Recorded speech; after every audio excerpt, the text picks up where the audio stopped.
Hi, Paul Byrne again from Bitonto Pizza. I think fewer and fewer people are actually familiar with the process of starting a fire. I will say one thing that differentiates me from some of the other videos I've seen is I do not like paper or anything that's not wood to be inside my oven. If it's not a pizza and it's not wood, I really don't want it to be in there. First of all, I don't know what kind of chemicals were used to make that paper, and a fire starter might leave a residue behind. A lot of them use wax and so forth. Anything I put in there is going to come in contact with the base with the same surface that the pizza could have contact with. I had an Oni Pro, and I used the fire starters in my Oni Pro. In fact, my Oni Pro came with fire starters, but it was a different setup. The fire actually sat in a basket behind where the pizzas were cooked and never came into contact with that surface. So there I used fire starters, and I recommend if you're using an oven like that and cooking with wood, go with the fire starters. It'll go really quick. How do I start a fire if I'm not using paper or fire starter or something like that? I use smaller and smaller pieces of wood, and I build up to an actual fire build. My wife and I walked the dog around the neighborhood, and this time of year there was a neighbor who was throwing out some bushes, and I cut the bush into smaller pieces. So I was able to get wood that's this small. If it's dry enough, it's gonna light pretty quickly. When you're chopping wood, you'll also get like peelings like this, and I peel some of these off. I make a little teepee out of stuff like this inside the middle of the oven. The next route is I need to surround that with some logs, and I put them in kind of a fort format, so 2 logs by 2 logs, and I just kind of build up a little tower, maybe 4 levels high. If you have wood that's this small or smaller, this is already a little bit big, this makes pretty good wood for that fire. You want to make sure it's been drying for at least a year. In Texas, we have the sun that will dry these things out for us if we set them out in the sun for a year. If you don't have wood this size, no fear, you just have some of the larger wood, say something around this size.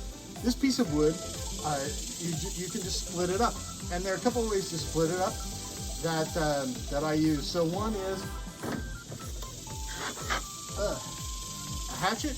If you have a good hatchet and you want to make sure you get a good hatchet, you get a safety cover for it. But this hatchet's going to be pretty sharp, and I can just split it by applying my hatchet to the wood like that. If you have a little bit larger piece of wood that you're trying to split up, I bought one of these off of, I think I got it off of Amazon for about 30 bucks. And this is great for splitting wood. So I can put a pretty good size log on here, or pretty good size, like a piece of wood like maybe this size on here. Put it on the top and hit it on the top with a sledgehammer, and that'll break it up pretty quickly. So the other equipment that you might want to consider getting is the sledgehammer. You just tap the wood on the top, and then this will split it up right away. You don't have to worry, this is not super sharp. Next, let's talk about the different types of wood that you use. So when you're cooking pizza in a wood-fired oven like this one, you really want to have 2 kinds of wood. So you want to have like a hardwood that maybe isn't burning at the highest temperature, but that is going to create some coals that you can use later to continue your fire. Been aged for at least a year, and it was aged already split. I also used some pecan wood, and it's hard to tell, but I did bring some of the bark. So I think this bark came off of a piece about like this. This is definitely pecan. Now I can tell, you can't see from the camera, but I can tell because this is very lightweight. Compared to the oak, the same amount of wood is going to weigh maybe a third less, maybe even half less. It's not as dense, and it has a different use, and we'll talk about in a second. But you can tell by the bark that this is actually pecan. And so the way I've stacked my wood is I have my pecan wood up front because I'm going to use that while I'm cooking the pizza, and then I have my oak stacked in the back because that's what I'm going to use for actually heating up the oven.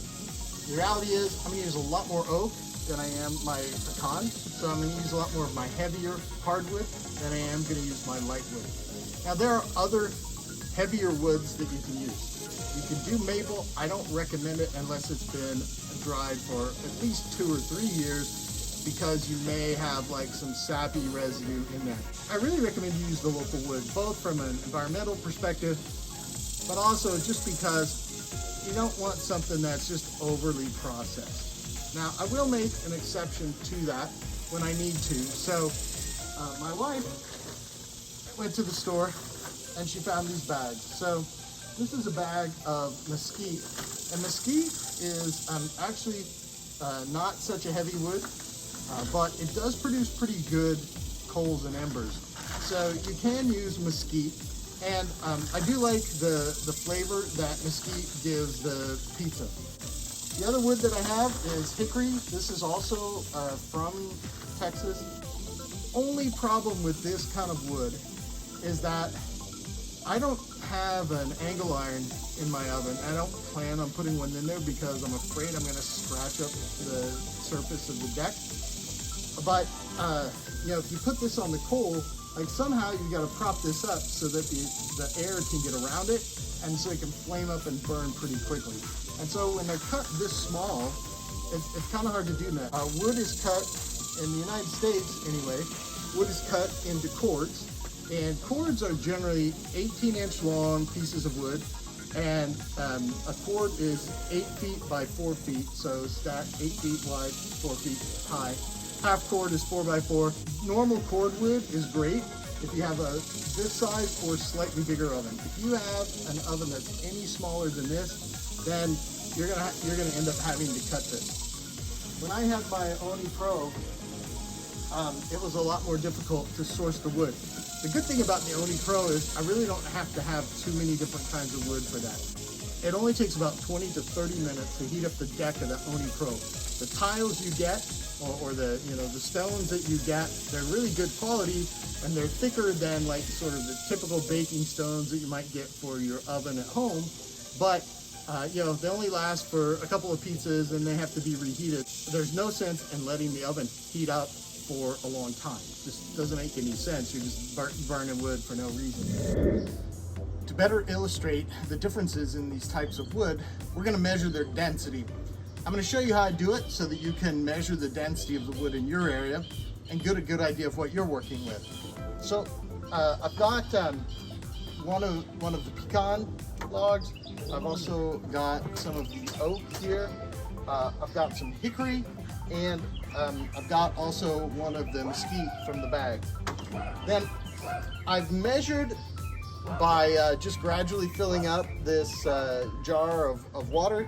I've measured in the different levels of the water so I can figure out the volume by just dunking the wood in it. And then we'll weigh the piece before we put it in and calculate the density from that.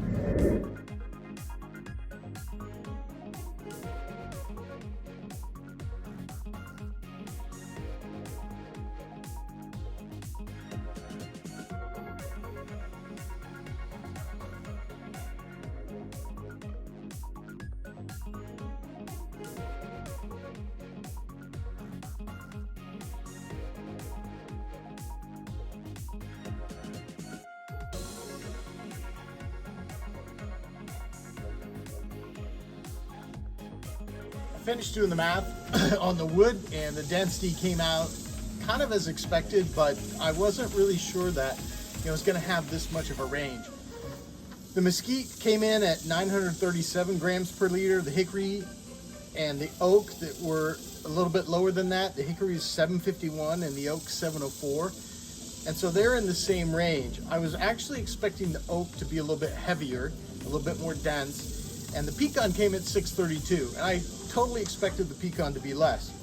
But you can do the same experiment with the wood in your area and find out which kind of wood you need. I'll show when we burn the pecan a little bit later how it burns, and you'll be able to see if that's kind of what you want. But I think the pecan's going to be perfect for when we're getting ready to put a pizza in the oven and we want to flame it up. I started the fire without any paper or any accelerants of any kind, just to keep the oven clean.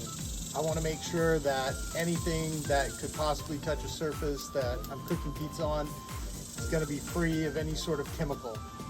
And so, as you saw with this tiny stick and building the fire properly, just a little bit of flame from a lighter, and it started up pretty quickly on its own.